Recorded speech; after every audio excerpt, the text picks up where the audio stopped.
గత ప్రభుత్వం సన్నబియ్యం ఇస్తానని చెప్పి దొడ్డు బియ్యం మాఫియా చేసిందని ఆరోపించారు చెన్నూరు ఎమ్మెల్యే వివేక్ వెంకటస్వామి. సంగారెడ్డి జిల్లా జహీరాబాద్లో ఎంపీ సురేష్ షెట్కర్తో కలిసి పర్యటించారు. మోదీ సర్కార్ సన్నబియ్యం ఇస్తుందని బీజేపీ నేతలు తప్పుడు ప్రచారం చేస్తున్నారన్నారు. బీజేపీ పాలిత రాష్ట్రాల్లో సన్నబియ్యం ఇవ్వడం లేదన్నారు. రాజ్య యువ వికాసంతో యువకులను మేలు జరుగుతుందన్నారు. కేసీఆర్ ఎక్కడా సరిగ్గా డబుల్ బెడ్రూమ్లు కట్టలేదన్నారు. కేసీఆర్ కుటుంబ సభ్యులు మాత్రం వందల ఎకరాల్లో ఫామ్ హౌజ్లు కట్టుకున్నారని విమర్శించారు.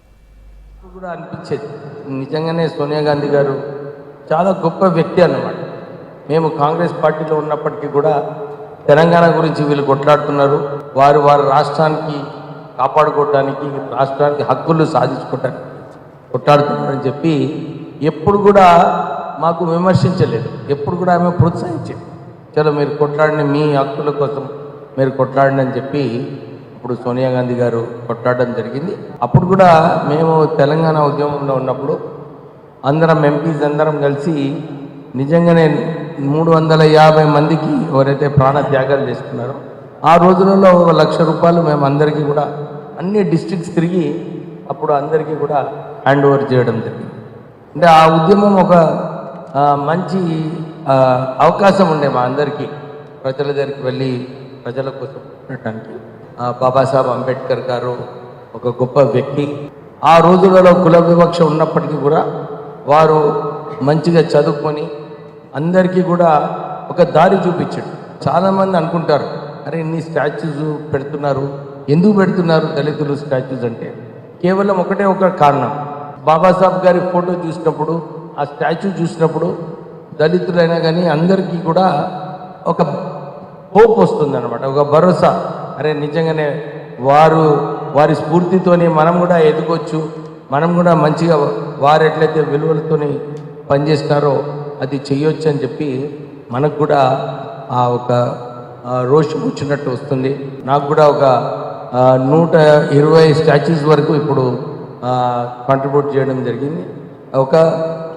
నాకు కూడా అది నాకు రెస్పాన్సిబిలిటీ, ఇది జాతి కోసం చేయాలని చెప్పి ఇది చేయబడుతుంది.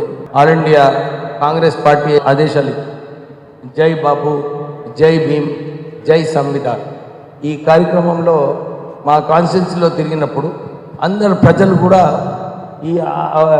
ఈ అవకాశం తీసుకొని రాష్ట్ర ప్రభుత్వం ఏదైతే గ్యారంటీలు ఇచ్చినారో ఆ గ్యారంటీల ప్రకారంగా అమలు ఏదైతే జరుగుతుందో దీని గురించి ప్రజల దగ్గరికి తీసుకెళ్ళమని చెప్పి మా రాహుల్ గాంధీ గారు మాకు ఆదేశాలు ఇవ్వడం జరిగింది. దీని ప్రకారంగా తిరిగినప్పుడు చాలామంది కూడా ప్రజలు ఇదే గుర్తించుకుంటున్నారు. అరే మాకు 200 యూనిట్స్ ఫ్రీ ఎలక్ట్రిసిటీ వస్తుంది, మాకు 500 గ్యాస్ వస్తుంది. రాజీవ్ ఆరోగ్యశ్రీ స్కీమ్ కింద కాంగ్రెస్ ప్రభుత్వం వచ్చిన తర్వాత 900 కోట్ల రూపాయలు సీఎం రిలీఫ్ ఫండ్ ఇచ్చినారంటే ఎంతమందికి బెనిఫిట్ అయిందో మనకు తెలుస్తుంది. అప్పుడు కేసీఆర్ ఉన్నప్పుడు కేవలం 400 కోట్ల రూపాయలే డిస్ట్రిబ్యూట్ చేస్తాడు పోయిన సంవత్సరము. అంటే ఎక్కడ కూడా ప్రజలకు ఏది మంచిదో అని చెప్పి వారు చేస్తున్నారు. మొన్న ఇందిరమ్మ ఇల్లులు కూడా నేను ప్రజలకు అందరికీ కూడా ఇదే తెలియజేస్తున్నాను.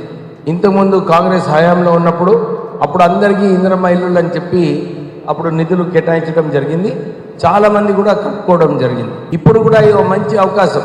ఎందుకంటే 10 సంవత్సరాలు టీఆర్ఎస్ ప్రభుత్వం ఉన్నప్పటికీ కేసీఆర్ ముఖ్యమంత్రిగా ఉన్నప్పుడు ఎక్కడ కూడా డబుల్ బెడ్రూమ్ ఇల్లు కట్టలేదు.